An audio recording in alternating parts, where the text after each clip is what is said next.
안녕하세요. 저는 현재 46살의 여성입니다. 제가 들려드릴 이야기는 지금으로부터 9년 전의 이야기이고 제가 두 번째 결혼을 앞두고 있던 때였죠. 30 초반에 결혼한 첫 번째 남편과는 사이가 너무 좋았고 성격도 잘 맞았지만 아주 큰 문제로 헤어지게 되었습니다. 바로 남편이 여자보다는 남자를 더 좋아한다는 걸 본인 스스로가 뒤늦게 알게 되었기 때문이었죠. 다소 충격적이긴 하지만 인간의 힘으로 어떻게 해볼 수 있는 문제가 아니었기에 결혼하고 1년 만에 깔끔하게 이혼을 했어요.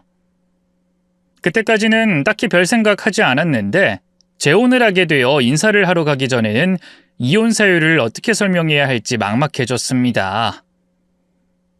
보통 많은 분들이 성 정체성에 대한 문제를 생소해하셨고 특히나 어른들은 그냥 억지로라도 살면 그만이라고 생각하시는 분들이 많았으니까요. 설령 그게 아니더라도 첫 만남에 성 관련 이야기를 설명하기 민망하기도 했습니다.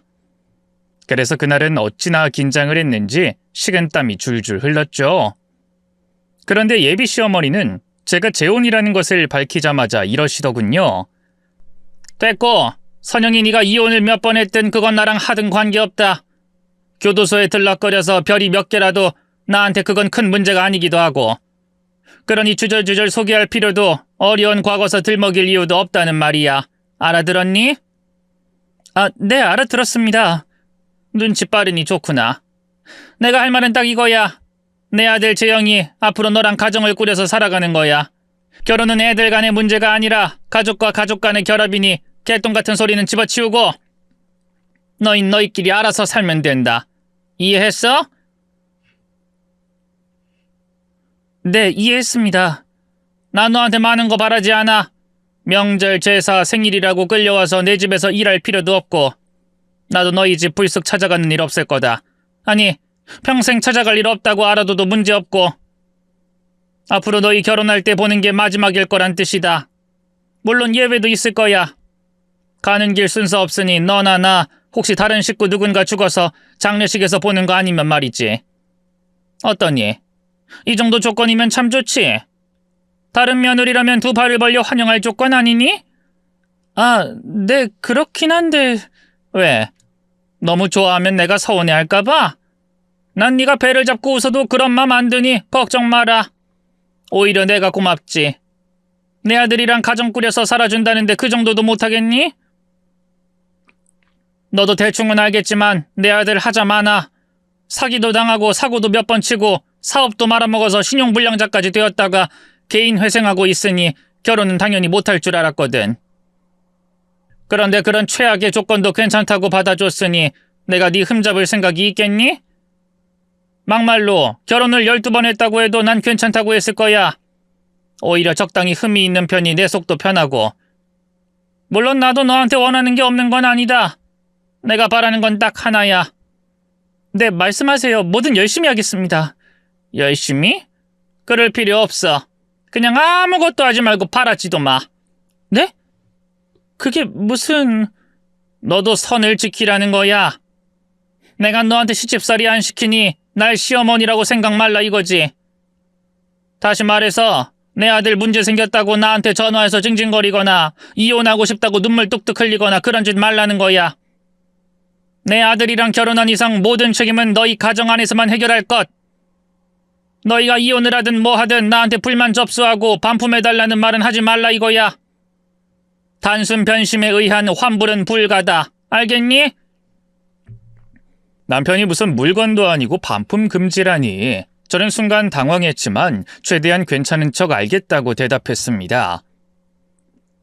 초반에는 개인 생활을 존중해서 그런다 생각했죠.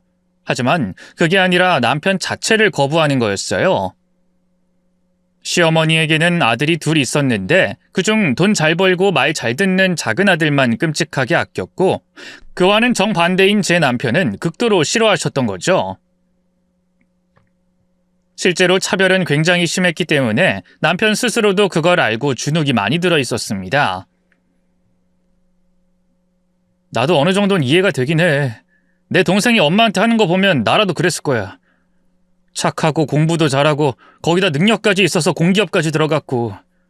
근데 형이란 놈은 제대로 된 거 하지도 못하고 사업한다고 까불다가 빚까지 진 거잖아. 시무룩하게 고개를 숙인 남편을 보고 저는 차분하게 말했죠. 여보, 당신도 열심히 하고 있잖아. 개인 회생도 쉬운 거 아니야. 그리고 당신 정도면 진짜 착한 거고. 그러지 말고 다가가려고 노력을 해봐, 어? 당신은 몰라. 우리 엄마가 나 보는 눈빛, 그걸 보면 노력은 부질없다 그리 느껴지거든. 눈빛? 눈빛이 어떤데? 꼭 전염병 환자를 보는 그런 눈이거든. 동생이랑 말하는 것도 싫어해. 내 무능함이 옵는다고 생각하는 건지 뭔지. 그러니 당신도 아예 신경 꺼. 난 괜찮으니까. 저는 그런 남편을 보면서 많이 안타까웠습니다. 무엇보다 남편이 어머니와 자신의 동생을 좋아한다는 게 눈에 보여 마음이 아팠죠. 더구나 남편은 보이지 않는 곳에서 어떻게든 관계를 개선하려는 노력을 많이 했었어요. 당시 제가 운영하는 쇼핑몰에서 일을 하고 있었는데 월급을 받으면 꼭 일정 부분을 시어머니의 계좌에 넣어드리곤 했었죠. 개인회생을 하면서 상당한 빚이 차감이 되는 상황이었음에도 불구하고 말입니다. 그런데 그 돈은 늘 다시 돌아오곤 했고 그때마다 남편은 우울해졌죠. 때문에 제 입장에선 몸은 편했지만 마음은 가시방석 위에 앉은 기분이 들었고요. 그래서 한 번은 시어머니의 생신날에 남편의 손을 이끌고 직접 찾아간 적이 있었습니다. 하지만 시어머니는 제가 준 선물까지 도로 가져가라고 하더군요. 이거 그냥 받은 걸로 치마. 아니, 안 받은 걸로 할게. 또 이거 받으면 뭘 달라고 할 줄 알고 내가 이걸 받겠니? 그리고 내가 분명 말하지 않았어? 우리 각자 알아서 살자고. 어머님, 아무리 그래도 결혼하고 어머님 첫 생신인데 그냥 받아주시면. 싫다고 몇 번을 말해. 꼴랑 내가 이거 받고 싶어서 안 달란 사람처럼 보이니? 내가 이리 산다고 없어 보여? 너희 형편 뻔히 아는데 이걸 내가 왜? 나 이런 거 다 필요 없어. 그냥 앞으로는 이런 거 할 생각도 하지 말고 핑계 삼아 오지도 마라. 무소식이 나한텐 가장 큰 선물이라는 걸 알아두면 좋겠고. 나 너 처음 봤을 때 했던 말 잊어버린 거 아니지? 기억하죠. 하지만 이 사람이 정말 고심해서 골랐고 내 말 못 알아먹니? 나 돈 없어. 돈 없으니까 돈 빌릴 생각은 꿈에도 하지 마. 네? 저흰 그런 의미가 아니에요. 진짜로요. 진짜든 가짜든 난 이제까지 살면서 제가 저러고 나한테 뭘 안겨줄 때마다 돈 뜯긴 사람이야. 장남이라고 밀어줬다가 죽은 그 사람 퇴직금이며 사망보험금까지 싹 다 날렸고 그래서 제 얼굴만 보면 부하같이 밀어. 내 생일에 내가 왜 그런 스트레스를 받아야 하니? 제발 부탁인데 아무것도 하지 말고 주지도 말고 그냥 좀 나가. 어머님, 진짜 뭔가 오해를 하시는 것 같은데 이 사람 진짜 열심히 회생하고 있고 몇 년 있으면 회생 절차도 끝나요. 그러니까 이 선물은 아무 의미도 없고요. 알았어. 알았지만 제발 부탁하마. 우리 앞으로는 그냥 남처럼 살았으면 좋겠어. 재영인 나한텐 흔들리는 이빨 같은 존재야. 있어도 거슬리고 쓸 수도 없는 그런 아들. 할 수만 있다면 쥐어뜯어서라도 빼고 싶어 죽을 것 같아. 어머님, 말씀이 너무 심하신 거 아닌가요? 심한 건 쟤지. 도대체가 뭘 제대로 하는 것도 없는 주제 뻔뻔하게. 됐고 얼른 가. 속 시끄럽게 하지 말고. 나도 내 생일에 온전히 즐겨야 하지 않겠니? 그날 남편은 진짜 많이 울었습니다. 평생을 그런 취급을 받아왔다고 하지만 제 앞에서까지 그런 일을 당했으니 죽고 싶다는 말까지 하더군요. 그걸 보니 저 역시도 속이 뒤집혔습니다. 아무리 남편이 돈을 빌리러 몇 번을 갔다고 하더라도 그렇게까지 선을 긋는 건 정상이라고 느껴지지 않았어요. 무엇보다 제가 운영하는 쇼핑몰은 안정적으로 꾸준한 수익을 내고 있었습니다. 비록 규모는 그렇게 크지 않아도 직원 수만 20명이 넘어갔고 저희가 당시 살고 있던 집 역시 제 명의였죠. 그런데 시어머니가 그런 무시를 하니 도저히 참을 수가 없었습니다. 여보, 당신 대표 명함 하나 파자. 뭐? 갑자기 그게 무슨 말이야? 대표 명함이라니. 시어머니한테 돈 빌리러 가는 아들 취급 언제까지 계속 당할 순 없잖아. 우리가 돈이 없어? 아님 내가 돈을 못 벌어? 당신 이런 취급 앞으로는 당하게 할 생각 없어서 그래. 그래도 내가 명함 하나 있다고 엄마가 달라질까? 달라지게 해야지. 형만한 아우 없다는 소리 내가 꼭 듣게 해주면 되는 거 아니야? 용돈도 팍팍 넣어드리고 회생도 다 끝나서 이젠 잘 산다고 하면 되는 거지. 에이, 그렇게 해도 우리 엄마는 안 통해. 엄마가 의심이 얼마나 많은데. 무엇보다 당신이 한 일들을 내가 했다고 하는 것도 좀 그렇잖아. 우린 부부야. 뭐 어때? 둘 중에 하나 잘 됐다고 몰아주는 것 정도는 아무것도 아니야. 난 이렇게 해서라도 당신이 더는 상처 안 받았으면 좋겠어. 일단 해보자, 응? 초반 시작은 명함부터였습니다. 사업자를 바꾸거나 해주진 못해도 명함 하나 파는 건 어렵지도 않았고 그 다음엔 남편에게 외제차를 선물했죠. 거기에 더해서 넉넉하게 용돈을 보내라고 지원까지 했고요. 초반에는 별 반응이 없었습니다. 시어머니는 몇 번이나 그 돈을 돌려보냈는데 그 돈에 더해서 다시 용돈을 더 드리니 어느 순간 돌려주지 않으시더군요. 그렇게 좀 더 시간이 흐르자 아주 조금씩 변화가 나타나기 시작했습니다.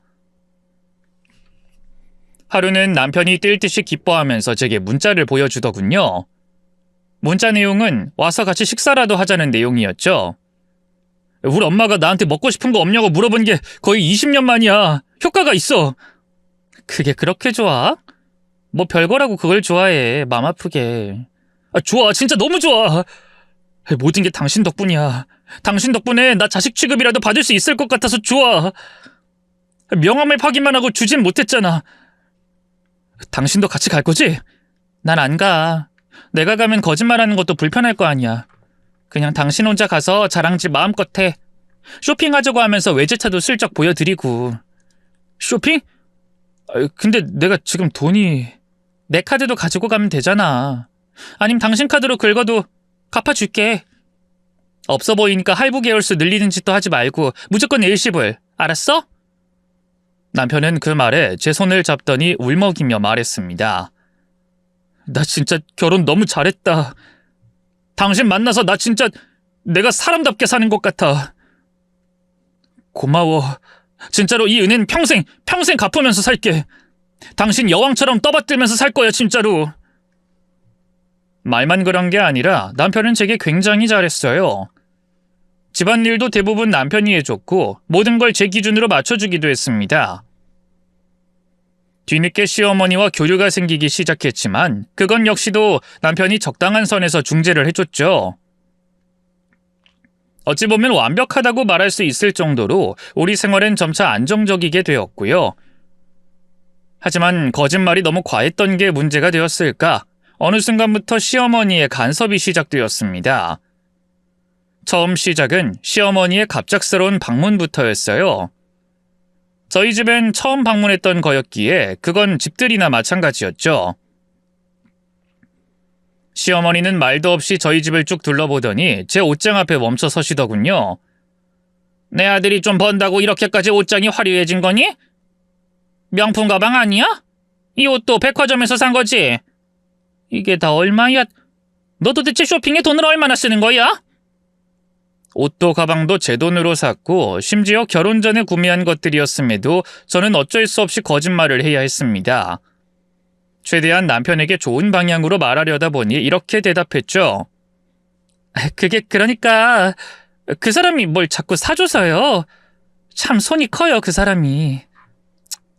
돈 좀 번다고 넙죽 받아? 밖에서 미친 듯 벌면 뭐하니? 안에서 이렇게 써대면 돈은 언제 모으고? 이 집 대출은 어쩌려고? 넌 생각이 있는 거니 없는 거니?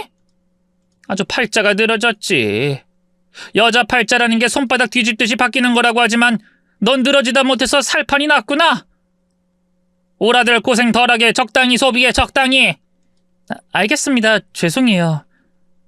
말이 나와서 말인데 너 내 아들보다 나이 많더라? 그것도 3살이나? 네, 어머님. 제가 그 사람보다 나이가 3살이 더 많아요. 재혼도 모자라서 3살이나 나이가 많았다니. 이런 부분은 미리미리 말을 했어야지. 제가 그때 말씀드렸는데 처음 만났을 때요. 똑바로 말을 했어야지. 여자들은 참 이상해. 자기 약점이라고 생각하면 두루뭉술하게 그냥 대충 넘겨서 말을 하더라고. 특히나 나이가 많아질수록 그게 더 심해지더라. 본인도 아는 거야. 그게 여자한텐 최악이라는 걸. 물론 내가 이제와 너 나이 가지고 뭐라고 하려는 게 아니야. 너희 이제 결혼한 거 2년이 다 돼가는데 아직까지 아이가 없잖니? 그게 누구 때문이겠니? 여자야. 여자들은 30 넘어가면 애 가지는 게 원래 힘들어져. 알아 몰라? 알죠. 노력해 보겠습니다. 죄송해요. 노력은 중요하지가 않아요.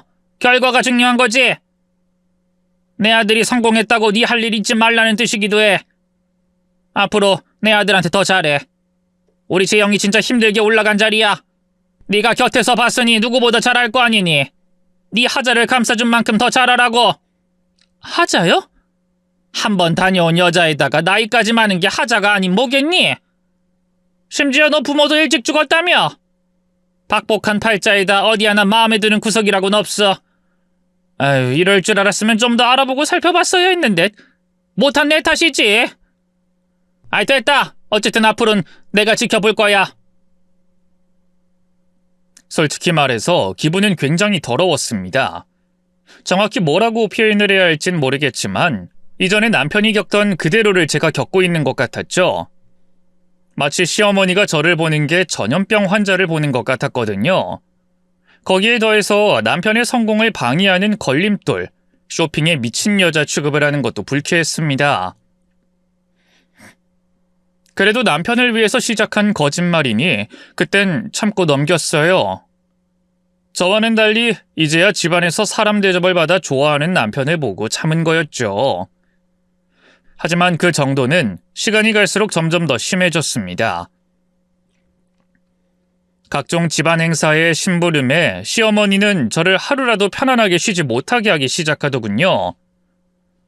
제사상에 올릴 거니까 하나하나 정성을 다해서 해라. 한숨 쉬고 표정 굳히고 하면 안 하는 것만 못하니까 절대로 그러지 말고, 알았어? 네, 어머님. 조상들이 다 우리 아들들 잘 봐서 성공하게 만들어준 거야. 우리 재영이, 재준이 둘 다 이렇게 잘 된 게 다 조상 탓이고. 그래서 앞으로는 꾸준히 제사도 지낼 거니까 그리 알고 있어. 꾸준히요? 얼마나요? 가만 보자. 절에서 합동으로 지냈던 거 다 가지고 오면 1년에 13번 정도? 13번이요? 그건 너무 많은데. 제가 일도 해야 하는데 그걸 다 참석하기는. 일을 왜 나서서 해? 우리 아들 저렇게 돈 잘 버는데. 그냥 집에서 살림이나 해. 어설프게 나가서 헛바람 들지 말고. 여자가 벌면 또 얼마나 번다고 그렇게 나대? 제가 꼭 나가야 해서 그래요. 어머님, 그 다른 건 몰라도 일만은. 그럴 거면 왜 결혼했니? 결혼을 했으면 여자가 의무를 다해야지. 남들 다 가지는 애 하나 못 가지고 있으면서 일을 해야 한다는 생각 자체가 있다는 게 난 좀 당황스럽고 어이가 없다. 아들 안 낳을 거야? 한번 결혼 실패했으면서 또 실패하고 싶어서 안달난 게 아니라면 그만하라는 말이야. 내 말 무슨 뜻인지 알아들었니? 전 그때 스트레스를 엄청 받아야 했습니다. 다행히 남편이 중간에 끼어들어서 일을 그만두는 문제는 해결하긴 했지만 계속 그런 식으로 가는 게 무리라고 판단을 했죠. 결국 남편에게 이 정도면 그만하고 사실대로 솔직하게 털어놓는 게 어떠냐고 제안을 했어요. 하지만 남편은 그 말에 급격하게 우울해져서 눈물까지 보였죠. 당신 입장에선 답답할 거야. 나도 알아. 하지만 나 진짜 사람 대접 받는 거 처음이야. 알잖아. 내가 그간 어떤 취급 당했는지. 그간 나 동생 오기 전엔 식사도 먼저 시작 못했었어. 식탁에는 온통 동생이 좋아하는 음식만 한가득이었고 내가 말을 걸어도 투명인간 취급에 내 얼굴만 보면 한숨 쉬던 게 우리 엄마야. 결혼도 마찬가지야. 날 당신한테 떠넘길 생각만 했던 거 잊었어? 지금이야 안 그러지만 고작 2년 정도에 불과해. 하지만 난 20년 넘게 그런 취급만 받아왔다고. 계속 이러자는 건 아니야. 적어도 조금만 더 이 상태로 있으면 안 될까? 하지만 언제까지 이렇게 살 수는 없잖아. 당신도 알다시피 이런 식이면 내가 너무 힘들고. 여보, 딱 1년만 더. 그 정도도 안 될까? 개인회생 끝나고 나면 그땐 당당하게 밝힐게. 제사도 집안일도 시키지 말라고 엄마한테 더 강하게 말할 거야. 나 이제 그 정도 발언은 할 수 있어. 어? 내가 이렇게 부탁할게. 그래도 더는 못하겠어. 어머님 성격 당신이 누구보다 잘 알잖아. 알지만 지금 말하면 엄마가 뭐라고 생각할 것 같아? 결국 아내 등골 빨아먹는 못난 놈 취급할 거잖아. 그래서 내가 조금이라도 더 당당해지면 그때 밝히고 싶어. 제발. 어차피 이 일의 시작은 저였습니다. 거짓말을 하자고 제안을 했던 것도 저였고, 그렇게 해서라도 남편의 길을 살려주고 싶어 선택한 것도 저였죠. 그러니 저 역시도 책임이 있다고 생각해서 그때도 그냥 넘어갔습니다. 다행히 그 무렵에 임신을 하게 되면서 시어머니의 구박도 줄어들었고 제사에 참석하는 것도 사라지게 됐죠. 하지만 출산 이후에 문제가 생기더군요. 산후조리원을 막 나와서 집에 있는데 시어머니가 찾아오셔서 제게 삿대질을 하셨죠. 참 뻔뻔도 하다. 넌 어쩜 내 아들한텐 고맙단 말을 한마디를 안 하니? 네? 그게 무슨... 산후조리원! 거길 무슨 돈으로 네가 들어갈 수가 있겠어? 몰라서 묻는 거니? 아니 많은데도 뻔뻔하게 나오는 거니? 거기에 2주 단위로 수백만 원 하는 곳 아니야? 난 또 그냥 병원인 줄 알고 별 신경도 안 썼는데 옆집 아줌마가 그러더라? 거기 돈 엄청 든다고? 아니야? 근데 거긴 제 돈으로 들어간 곳이라... 네 돈? 그걸 지금 말이라고 하니? 우리 아들이 뼈 빠지게 버는 돈 너한테 다 맡겼다고 하던데 어떻게 그게 네 돈이 되는 거야? 부부는 하나라고 하더니 그런 의미로 하나야? 설령 그렇다고 하더라도 공은 공이고 사는 사 아니야? 고맙다는 말 한마디 하는 게 덧나? 순간 짜증이 확 치솟았지만 저는 한숨을 쉬며 겨우 눌렀죠. 제가 따로 고맙다고 말은 할게요. 말은 할게요? 이래서 검은 머리 짐승 거두는 거 아니지. 오라들이 빌빌거릴 때 너 만나서 네가 곁을 지켜줬으니 나도 의리로다가 너 하는 행실 그냥 두고 봤어.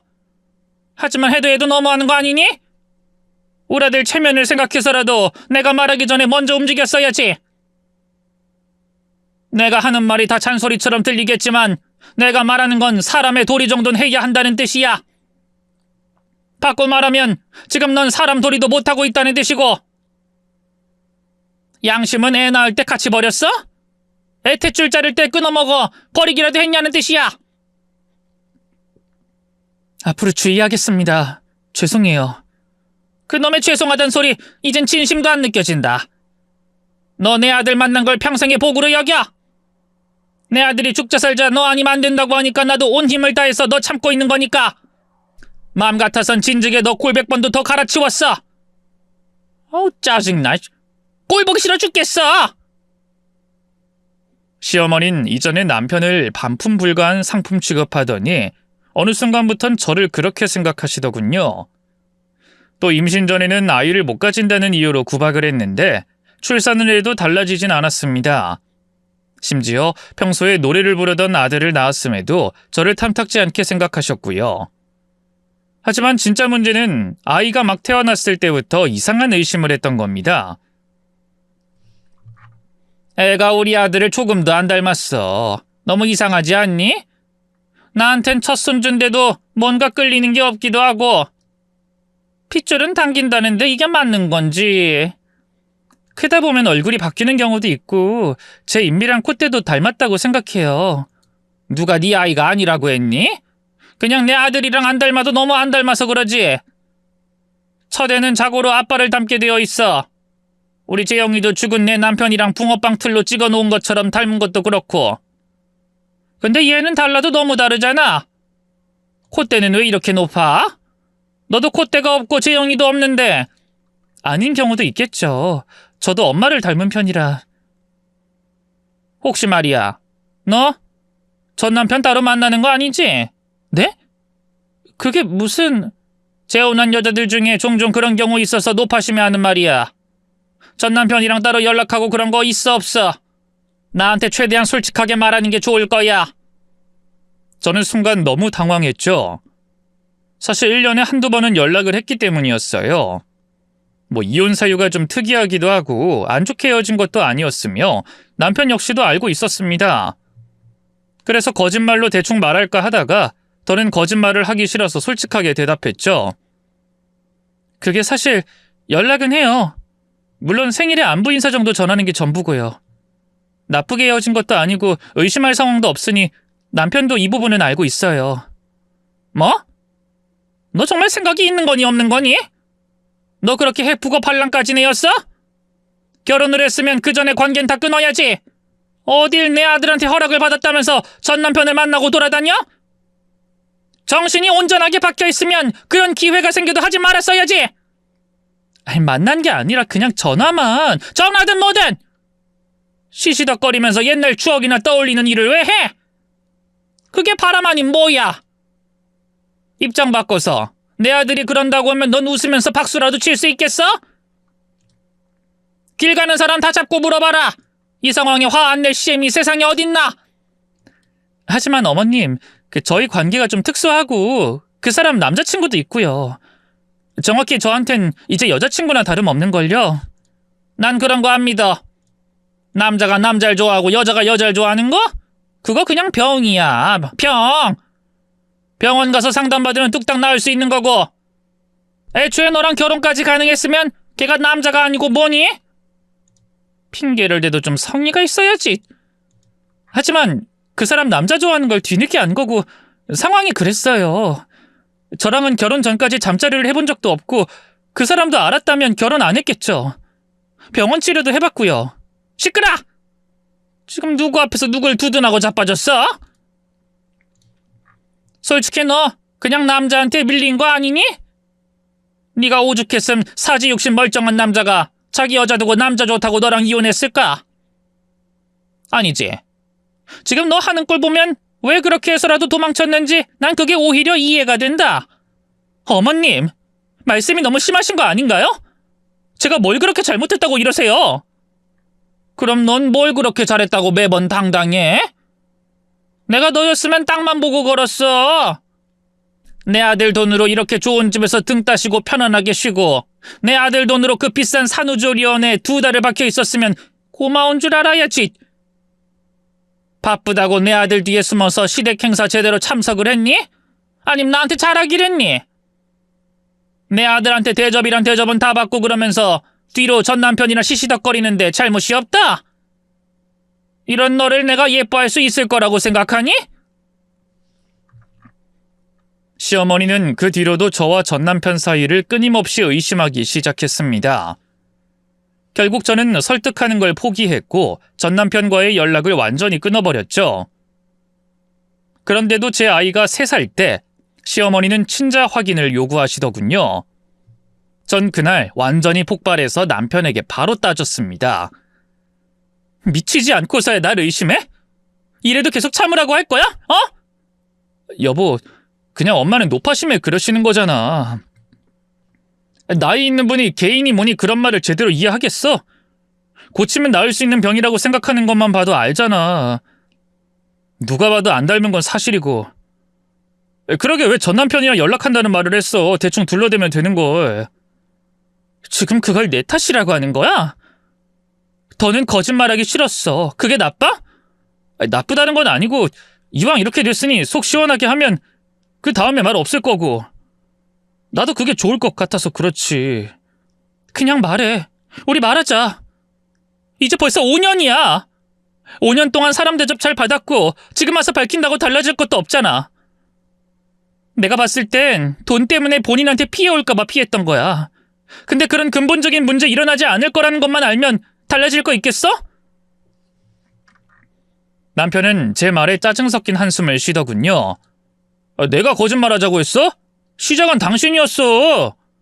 근데 이제 와서 좀 불편하다고 그러는 거야? 진짜 해도 너무한 거 아니야? 나 이제야 좀 숨 좀 쉬고 있어. 근데 당신은 그것도 못 버텨? 내가 제사도 빼줬고 다 해줬잖아. 도대체 뭐가 그렇게 문제야?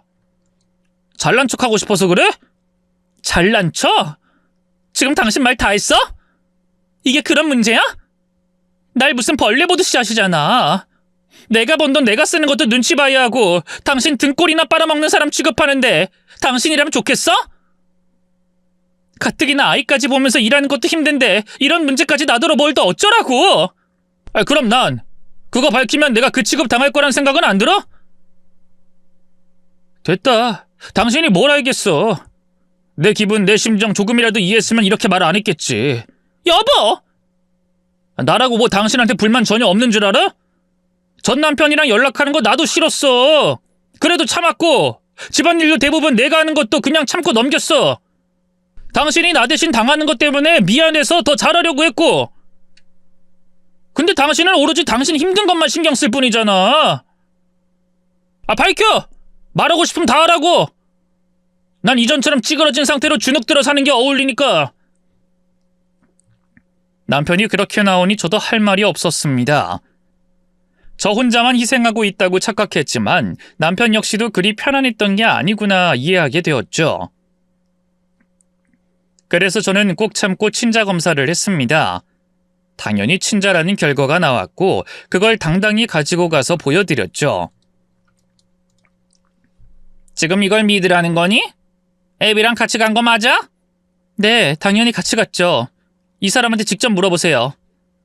이거 어차피 사설업체라며. 그럼 얼마든지 돈 주면 조작 가능하지. 아니니? 장사치라는 게 다 그래. 돈으로 안 되는 거 없잖아. 솔직히 말해봐. 너 친자검사 돈 주고 조작했지? 어머님, 무슨 말을 그렇게 하세요? 내가 안 끌린다잖아. 핏줄인데 애가 영 정이 안 간다고 몇 번을 말하니? 여자의 총 무시하니?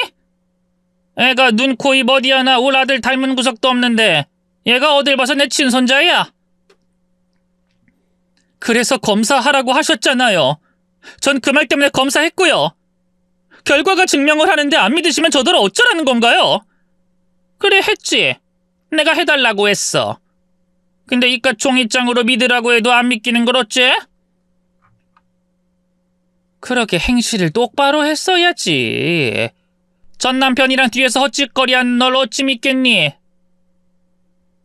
저는 너무 억울하고 어이가 없어서 남편을 봤지만 남편은 고개를 돌려버렸죠. 당신도 나 의심해?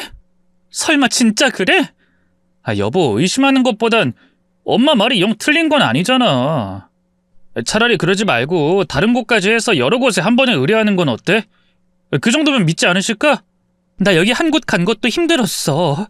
자존심도 상하고 기분도 불쾌했다고. 근데도 참고 견뎠는데 또 가라는 거야? 정말 당신까지 이런 식으로 나오는 거야? 제가 서러워서 울먹이며 남편에게 따지니 시어머니가 끼어들었습니다. 자존심이 왜 상하고 기분이 왜 불쾌해? 걸리는 거 없으면 그럴 일도 없지. 당당하면 왜 친자검사를 하는데 그렇게 많은 생각이 들어? 억울하면 얼른 가서 제대로 입증한다는 생각이 들어야지. 참, 넌 억울할 게 그렇게도 많니? 내 아들 덕에 잘 먹고 잘 사는 주제. 솔직히 그때 이혼하자는 말이 목끝까지 차올랐어요. 방관하는 남편의 의심 가득한 눈으로 제 몸을 훑는 시어머니까지 보니 오만정이 다 떨어졌으니까 말이죠. 하지만 남편은 뒤에서 저를 달랬고 제게 미안하다는 말까지 했습니다. 그래서 저는 다신 친자검사를 안 하겠다고 말은 했지만 끝내 다른 업체에다가도 검사를 의뢰했죠. 그렇게 결과가 나온 날에 저는 시댁으로 연락도 없이 찾아갔습니다. 이번에도 믿지 않는다면 차라리 다 밝히겠다고 각오하고 걸음을 옮겼고요. 그런데 마침 현관이 활짝 열려 있었습니다. 시댁은 복도식 아파트 구조였는데 현관문 사이에 방충망을 열었다가 닫을 수 있는 그런 장치를 해놓은 곳이었어요. 그래서 여름엔 현관에 활짝 열어서 방충망만 닫아 걸어 놓곤 했었죠. 안으로 들어가려던 찰나 남편의 목소리가 안쪽에서 들리더군요. 엄마가 좀 더 구박을 했어야지. 선영이 걔 나이가 있어서 그런지 기가 세다니까. 그 정도는 안 된다고 몇 번을 말해. 이녀나 저녀나 욕도 좀 섞어가면서 그 정도도 못해? 아니, 사람 면전에 대고 어떻게 욕을 해? 그리고 이 정도도 충분하지. 전 남편이랑 의심하고 돈 많이 쓴다고 구박하고 집안일까지 줄줄이 시켰잖아. 그래도 헤어진단 말 안 하는 거 보면 진짜 톡하긴 톡해. 아님 차라리 네가 대놓고 말을 하든가. 너도 같이 구박하면 훨씬 수월하잖니. 내가 구박하고 넌 달래주니까 계속 붙어있는 거 아니야. 안 된다고 몇 번을 말해. 이혼 사유는 나한테서 나오면 안 된다니까. 돈을 받아야 될 거 아니야. 이러다 내가 유책 배우자 되면 그 돈 어쩔 거야? 다 날릴 거야? 그 집, 내가 타는 차 전부 그 여자 명의라고 몇 번을 설명을 해. 아이 그럼 뭐해. 변호사가 어차피 20%도 못 받는다고 했다면서. 결혼 전에 가지고 있던 재산은 건드리지도 못하는데. 아 그니까 난 잘해주는 거잖아. 난 이혼 절대 안 된다 못한다 울고불고 해야 하고 죽겠다는 신용까지 할 거야. 그럼 내가 불쌍해서 돈이라도 크게 떼어주고 가겠지. 오로지 엄마 하기에 따라서 내 인생이 달라지는 거라니까? 엄마 아들 제대로 성공은 해봐야 할 거 아니야. 아우 머리 아파. 내가 너 때문에 못 살아. 그냥 살아. 돈 잘 벌고 너한테 잘한다며? 그럼 그냥 데리고 살면 되는 거지. 왜 갑자기 헤어지고 싶어서 나까지 끌어들여? 엄마가 먼저 시작한 일이잖아. 그러게 왜 가만히 있는 나한테 여자를 소개해줘. 그야 그땐 몰랐잖아. 네가 감쪽같이 성공한 것처럼 하고 다녀서 그랬지. 네가 아까워 죽겠는데 그럼 엄마가 가만히 있어? 더 좋고 어린 여자들이 널렸으니 그냥 소개해준 거지. 그게 거짓말인 거 알았으면 엄마도 안 그랬어. 이미 늦었어. 나 그 여자랑 진지하게 만나고 있어. 최대한 빨리 이혼해야 한다고. 엄마도 그 여자 맘에 든다며. 그 정도 조건인 여자가 이혼한 나도 괜찮다고 하잖아. 그럼 잡아야지. 온몸에서 피가 빠져나가는 느낌이 들었습니다. 실제로 그곳을 빠져나와 속에 있는 걸 모두 개워낼 정도였죠. 뱃속을 짜내는 것처럼 다 토해내니 제정신이 돌아오더군요. 이야기의 정황상 시어머니가 남편에게 여자들을 소개했던 것이 시작이었던 것 같았습니다. 자신의 아들이 성공했다고 착각하고 저를 치워버릴 계획이었던 거죠. 마치 이전에 남편을 제게 떠넘긴 것처럼 말입니다. 그런데 그걸 또 좋다고 남편은 그 자리 나간 거였고 한 여자와 눈이 맞은 거예요. 그것 때문에 이미 시어머니에게는 그간 숨겼던 거짓말을 밝힌 거였던 겁니다. 제 재산을 노리고 시어머니를 시켜서 공격하게 만들고 본인은 뒤로 쏙 빠져 있는 방법으로 말이죠. 솔직히 한편으론 대단하다는 생각이 들었습니다. 제가 그 이야기를 못 들었다면 정말 남편 말처럼 저는 일정 부분의 재산을 남편에게 나누고도 남았을 성격이었으니까요. 동생과 매번 비교당하면서 식사 한번 자기 먹고 싶은 걸 먹지 못한 남편을 저는 가여워했습니다. 제가 구박을 당할 때도 남편이 이런 기분이었겠구나 하고 안쓰러워했고요. 그러니 이혼을 하면서 남편이 울면서 잡고 매달렸다면 저는 혼자라도 잘 살라는 의미로 어느 정도 재산을 나눴을 겁니다. 남편은 그런 제 성격을 잘 알았기에 이런 계획을 짰던 거고 그 부분이 무엇보다 소름이 끼쳤죠. 일단 저는 생각을 정리했어요. 이혼은 당연했지만 최대한 복수를 해주고 싶었기 때문이었습니다. 여자가 한을 품으면 오니월에도 서리가 내린다는 말처럼 한이 담긴 그런 복수를 하려고 했죠. 시작은 제가 줬던 혜택들을 모두 빼앗는 것부터였습니다. 여보, 내 차 어디 갔어? 차 키도 안 보이네? 오늘 당장 나가야 되는데. 그거 수리 맡겼어. 내가 타고 나갔다 사고 났거든. 뭐? 나한테 말이라도 했어야지. 남의 차를 그렇게 끌고 가면 어째? 그게 왜 남의 차야? 내 명의로 된 내 차 아닌가? 줬으면 내 차지. 어쨌든 언제쯤 나오는데? 리스도 못해? 리스해야 할 정도로 급한 일이면 내가 데려다 줄게. 솔직히 웃기잖아. 당신이랑 나랑 같은 회사 나가는데 차량 2대가 꼭 있어야 해? 가자. 급하면 오늘도 데려다 줄 테니까. 됐어. 나 알아서 갈게. 그 여자를 만나러 갈 때마다 그 차를 탔을 걸 생각하면 더러워서 침이라도 뱉고 싶었습니다. 아마 제가 만들어준 명함을 돌리면서 성공한 척, 잘 나가는 척 해왔겠죠? 시어머니와 쇼핑을 했다면서 제 카드를 긁을 때도 중간중간 그 여자의 물건도 구입했을 테고요. 저는 그런 것들을 상상하면서 제 마음을 싹 정리하기까지 했습니다. 자동차는 팔아버렸고 제 카드를 모두 정지시켜버렸죠. 그러는 동시에 남편의 뒷조사까지 진행하고 있었습니다. 그런데 여기서 더 기가 막힌 건 따로 있었어요. 뒷조사하는 업체의 직원이 제게 이런 말을 하는 겁니다. 고객님 뒤에도 사람이 붙었어요. 제가 예전에 일했던 업체라서 잘 알고 있는 곳이라. 물론 저희는 안 들켰고 아는 사람들은 다 교체해서 뒤를 밟고 있으니 걱정 마시고요. 제 뒤에 사람이요? 아니 그게 말이 안 되는데 제 뒤에 왜... 모르죠. 이혼하려고 하니 아주 작은 트집이라도 잡을 생각인 것 같아서 붙이는 경우도 더러 있어요. 뭐 고객님이야 별 걱정은 없으실 테지만 혹여나 회식을 한다든가 이성과 단둘이 있는 경우는 피해 주시면 좋을 것 같습니다. 괜한 트집 잡힐 필요 없을 테니까요. 짐작이긴 하지만 뭐 눈엔 뭐만 보인다고 제 전남편과의 사이를 진짜로 의심해서 사람을 붙인 것 같았습니다. 만에 하나라도 제가 재산을 주지 않을 때를 대비해서 증거를 잡고 싶은 모양인지 남편이 그 뒤로 전 남편과 만나도 된다는 식으로 흘린 걸 듣고 확신하게 됐죠. 어쨌든 저는 그런 남편의 방해 속에서도 차근차근 증거를 모으고 재산을 정리해 갔습니다. 사실은 재산을 정리한 것에는 남편에게 조금이라도 돈을 주지 않으려는 목적이 더 컸어요. 그래서 확 기부를 해버릴 요량이었죠. 하지만 변호사가 그건 안 된다고 이야기를 해주더군요. 우리나라 법원은 이혼재산 분할을 피하기 위해 일부러 재산을 처분하는 걸 불공정 행위로 볼 수 있어요. 기부한 시점과 이유를 따져서 재산 분할을 방해하려는 목적이 명확하면 그 기부를 무효로 보고 다시 분할할 수도 있고요. 그러니까 그건 하지 않으시는 게 좋아요. 그래도 정말 한 푼도 주기가 그래서요. 걱정 마세요. 일단 남편분이 번 금액보다 사용 액수가 훨씬 크고 시어머니한테도 위자료를 받고 소송까지 가면 최대한 재산을 지킬 수는 있을 테니까요. 절 믿으세요. 나름 어떻게든 복수를 하려고 했지만 법적인 한계로 인해 쉽진 않았습니다. 결국 제가 할 수 있었던 것은 제가 줬던 걸 도로 빼앗는 게 전부였죠. 하지만 그것도 얼마 안 가서 들키고 말았습니다.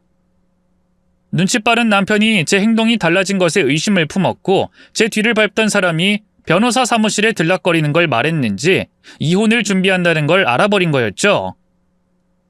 하지만 이미 증거는 다 모았고 준비가 다 된 상태여서 저도 더는 감추려고 하지 않았습니다. 당신도 똑같은 짓 하고 있었으면서 나한테 왜 따져? 이혼하고 싶어서 시어머니까지 앞세웠던 게 당신 아니야? 뒤에서 다른 여자랑 결혼 약속하면서 속닥거릴 때 내가 알아차리는 건 계획이 없어서 당황한 모양이네? 그 여자가 알아? 당신 곧 백수 될 거라는 거. 여보, 왜 그래? 무슨 말이야? 난 그저 당신이 변호사 사무실에 들락거린다는 소문을 듣고 그냥 무슨 말인가 한 거지. 여자라는 둥, 결혼을 약속했다는 둥 이해가 되지. 참 연기 잘한다. 그래, 그 정도는 돼야지. 불쌍한 척, 가여운 척. 내 동정심에 기대서 뒤에서 못할 짓 하면서 그 정도 뻔뻔함은 가지고 있어야 할 테니까. 이왕 말이 나왔으니 하는 말인데 내 집에서 당장 나가줄래? 아, 내 회사에서도 나가고. 여보, 당신 무슨 의부증 있어? 아, 이젠 날 그렇게 볼 생각이야? 근데 어쩌지? 당신이랑 다르게 난 아주 실시간으로 사진을 많이 가지고 있거든. 당신이 날 의부증으로 몰면 난 의처증으로 볼 거야. 나 뒤따라다니던 사람들 사진도 있거든. 나한테 사람 붙인 거 내가 모를 줄 알았니? 남편은 그 말에 하얗게 질려서 제 앞에 무릎을 꿇었죠. 엄마가 시켰어. 엄마가 다 그렇게 한 거야. 나 몰라? 난 언제나 당신 편이었잖아. 다른 여자나 한번 만나봐라 하도 닥달을 해서 나도 어쩔 수 없이 그런 거야. 엄마가 그 여자랑 자라고 명령했어? 그래서 모텔 들락거리고?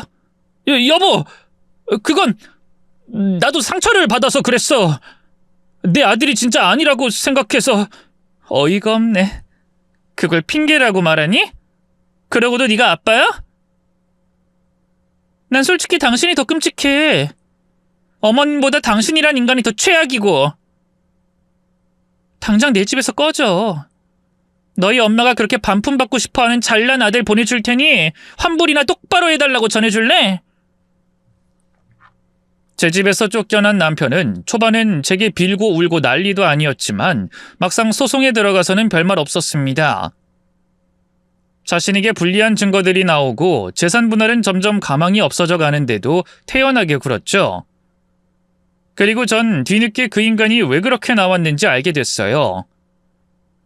제 밑에서 쇼핑몰에서 일하며 배운 노하우에 시어머니가 전폭적인 지지를 해주겠다고 했기 때문이라는 걸 말이죠. 남편은 이혼이 마무리된 날에 저 앞에서 당당하게 말하더군요. 어차피 걸린 걸 이제 어쩌겠어. 근데 나도 이제 당신 필요 없어. 너 같은 여자랑 사는 것보단 어리고 훨씬 예쁜 여자랑 있는 게 좋지. 다 늙어서 애까지 달고 당신이야말로 바짝 긴장하는 게 좋을걸? 나 당신 회사에서 파는 거랑 똑같은 구성으로 팔 거야. 알아? 마음대로 해. 아무리 몇 년 바짝 배웠다고 해도 소용없어. 현장은 다르거든. 어려울 것도 없는 일 가지고 유세 떨지 마. 대충 샘플 만들어 공장에서 찍고 쇼핑몰에 올리고 그거 판매하고 끝이잖아. 그 정도면 나 혼자서도 충분하거든? 나중에 후회나 하지 마. 내가 너희 회사 쫄딱 망하게 만들 거니까. 남편의 선전포고에 솔직히 긴장하긴 했습니다. 저는 잠옷을 전문으로 파는 쇼핑몰이었는데 가뜩이나 경쟁업체가 많았는데 그 노하우를 그대로 가져갈 수 있다는 게 걸렸거든요. 하지만 얼마 안 가서 남편이 만든 사이트를 확인했고 저는 안심할 수 있었죠. 돈이 좀 모자란 건지 아니면 돈을 투자할 가치를 못 느꼈는지 모델도 쓰지 않고 그냥 옷을 있는 그대로 올린 겁니다. 카메라 장비도 좋은 게 아닌지 대충 찍어 올렸다는 느낌이 강했고요. 그래서 이 정도면 경쟁 상도로 보기 힘들어 아예 안 보고 살았고 그게 2년이 넘어갈 무렵 남편은 제 앞에 다시 나타났습니다. 그것도 어린애처럼 시어머니까지 동반한 상태로 말이죠. 여보, 나 한 번만 도와주라. 내가 운영하는 곳 문 닫게 생겼어. 그래서 지금 당장 쌓여있는 제품을 처리를 해야 하는데 이거 끌고 안고 가면 나 진짜 또 파산해야 해. 언제는 우리 회사 망하게 할 거라더니 나한테 떠리를 넘긴다? 어떻게 이렇게 뻔뻔해? 나 우리 애 친아빠잖아. 아니라며. 친자검사 안 믿는다고 하지 않았어? 제 말에 시어머니가 제 손을 잡으며 애원을 했습니다. 미안하다. 그때 내가 노망이 들었어. 아가, 우리 한 번만 도와줘. 나 이놈 때문에 집도 다 날리게 생겼고 그나마 하나 있던 울차근에 재준이가 이놈 또 도와준 거 알고 나랑 아예 인연을 끊겠다고 나왔지 뭐야. 이 나이에 집도 없이 떠돌게 되면 어쩌라는 거니? 그러지 말고 다시 합치는 건 어때? 이놈 만나던 여자도 도망쳤고 아예 그 뒤론 여자 만나지도 않았다. 이참에 나도 너희 집 들어가서 집안일도 하마. 정말 죽은 듯 살게. 응? 싫어요. 그리고 저 만나는 사람 있어요. 뭐? 아니 이혼한 게 얼마나 됐다고 벌써? 저 인간은 저랑 이혼도 하기 전에 다른 사람이랑 결혼하려고 했는데 2년이 뭐요? 경수 씨 아주 좋은 사람이고 우리 아들도 너무 예뻐해요. 능력도 누구랑은 다르게 꽤 좋고요. 그러니까 여기서 이러지 말고 앞으로 찾아오시도 마시라고요. 제 3번째 결혼은 성공해야 하니까요. 제가 단호하게 나오자 오히려 남편과 시어머니가 제 앞에서 싸우더군요. 시어머니는 남편을 이전처럼 무시를 하는 건지 온갖 욕설을 다 퍼부었고 남편은 그런 시어머니에게 모든 게 엄마 탓이라며 울고 짜고 있었습니다. 저는 그 모습을 보면서 이게 진짜 복수구나 싶었네요. 그 사람들보다 훨씬 잘 사는 거 말이죠. 물론 약간의 거짓말이 섞여 있긴 했습니다. 사실 만나는 사람이 있긴 했지만 결혼 이야기가 오갈 정도는 아니었거든요. 그런데 일부러 자극하려고 3번째 결혼이라며 말을 꺼냈던 거죠. 어쨌든 그 모습이 마지막이겠거니 하고 돌아섰는데 남편은 다시 한번 제 앞에 나타났습니다. 그것도 제가 그 사람과 만나고 있을 때 말이에요. 전 그 사람을 보고 놀라서 경악을 했습니다. 미쳤니? 지금 여길 어디라고 왔어? 내 뒤라도 밟은 거야? 그래, 밟았어. 결혼할 인간 있다며. 전 남편이 그 정도도 못 봐? 내 아이를 위해서라도 어떤 인간인지 직접 볼 거고 내가 판단할 거야. 결혼 아니야. 거짓말했어. 됐니? 경수 씨랑 관계 없으니 얼른 가. 저는 얼굴이 벌겋게 달아올라서 전 남편을 밀어내려고 했지만 막무가내로 앉더군요. 그리곤 제 커피를 빼앗아서 들이키더니 맞은편에 앉은 경수 씨에게 이렇게 말했습니다. 이 여자 거짓말을 습관처럼 해요. 아까도 보셨죠? 그쪽이랑 결혼할 거라고 제 앞에선 뻔뻔하게 말했고 저랑 결혼했을 때도 제가 회사 대표라고 하면서 거짓말했었어요. 같은 남자로서 당신이 너무 가여워서 제가 말하는 거예요. 이 사람이랑 헤어지라고. 저는 놀라서 아무 말도 못하고 있는데 경수 씨가 픽 웃었죠. 시간이 많으신가 봐요. 전부인 남자친구한테 관심이 많으신 걸 보면. 뭐요? 이봐요. 난 도의적으로 당신이 걱정이 되니까. 솔직히 저도 어릴 때 깽판 치는 거 안 해본 거 아닌데 보통 그걸 미련이라고 하죠.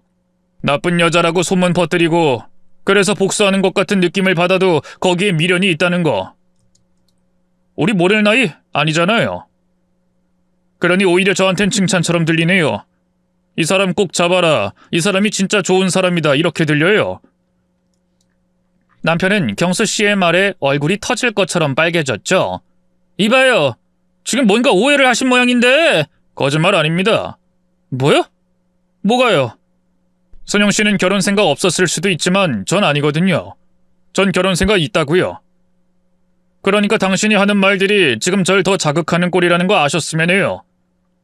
자꾸 미련 가지고 그렇게 주변에 돌면 제 마음이 조급해져서 지금 당장이라도 청혼하고 싶어지지 않겠어요? 뭐 이런 미친! 이 여자 미쳤다고! 막 남자를 막 갈아치우는 그런 년이라고! 그럼 전 남편님의 조언처럼 제가 세 번째가 될 거고 갈아치워지지 않고 마지막이 되려고 최선을 다해서 노력해보죠. 누구처럼 구질구질하게 후회 안 하게요. 어쩌면 오기였을 테고 반쯤은 보여주기식이었을 수도 있었습니다.